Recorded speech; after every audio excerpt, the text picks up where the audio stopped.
Militarisation de la police et sécurisation de la population. 40 nouveaux commissariats, 3000 sous-officiers plus 605 commissaires de police en fin de formation. Pour plus d'informations sur ce sujet, retrouvez-nous après le générique. Mais avant de commencer, n'oubliez pas de vous abonner et d'activer la cloche de notification pour ne pas manquer nos prochaines vidéos. Bon visionnage.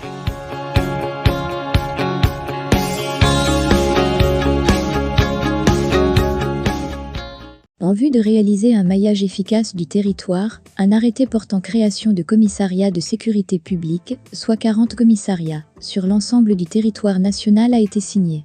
Cette création des commissariats concerne les régions et localités de Kayes, Koulikoro, Ségou, Mopti, Tombouctou, Gao, Kidal, Taoudéni, Ménaka, Nioro du Sahel, Kita, Diwala, Nara, Bougouni, Koussiala, San, Douantsa et Bandiagara. Dans la même dynamique, deux autres arrêtés, N-2023, 0411/MSPCSG et N-2023, 0412/MSPCSG du 30 mars 2023, ont été signés le vendredi 31 mars 2023 par le ministre de la Sécurité et de la Protection civile portant nomination d'élèves-commissaires de police. À travers ces deux arrêtés, le corps des officiers de police regroupe les commandants-majors, les commandants, les capitaines, les lieutenants et les sous-lieutenants ont été supprimés. Ils ont été réformés pour être commissaires de police.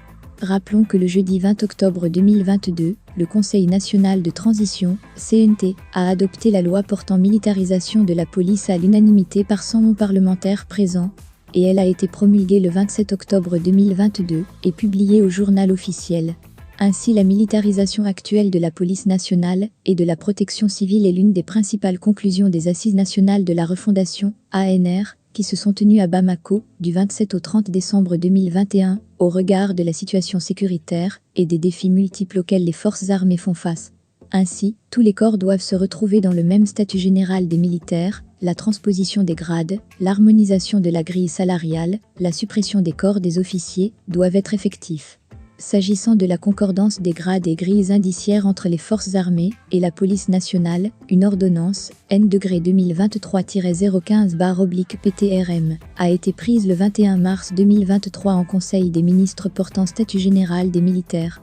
Cette remilitarisation permet de déployer les unités de la police nationale et de la protection civile dans les zones reconquises par l'armée afin d'y assurer la sécurité des populations et leurs biens et empêcher le retour des groupes terroristes. Elle permet également d'assurer la sécurité de l'administration, des populations. En tout état de cause, la police dispose d'effectifs suffisants pour être déployée partout au Mali. En plus de cet effectif actuel, la fin de formation et une cérémonie de sortie de 3000 nouveaux policiers de la 29e promotion des sous-officiers de la police nationale est prévue pour le jeudi 07 septembre 2023 à l'École nationale de la police. À cela s'ajoutent 605 anciens corps des officiers qui seront des nouveaux commissaires, également en fin d'une formation adaptée à la police militaire, et seront opérationnels avant janvier 2024. À noter que jusqu'au moment où nous publions cet article, la police attend toujours l'harmonisation de sa grille indiciaire, qui n'est pas encore effective. Et nous osons croire que cela ne tardera pas à être réalisé au regard de la vitesse avec laquelle les événements évoluent. Des formations plus poussées doivent être dispensées pour permettre d'aguerrir les nouvelles recrues pour faire face aux menaces sécuritaires auxquelles ils seront confrontés sur le terrain au quotidien. Enfin, rappelons que la police nationale malienne a été créée pendant la période coloniale, plus précisément le 31 juillet 1925, par un arrêté du gouverneur général de l'Afrique occidentale française. De sa création à ce jour, la police nationale a subi plusieurs mutations, de militaires à paramilitaires.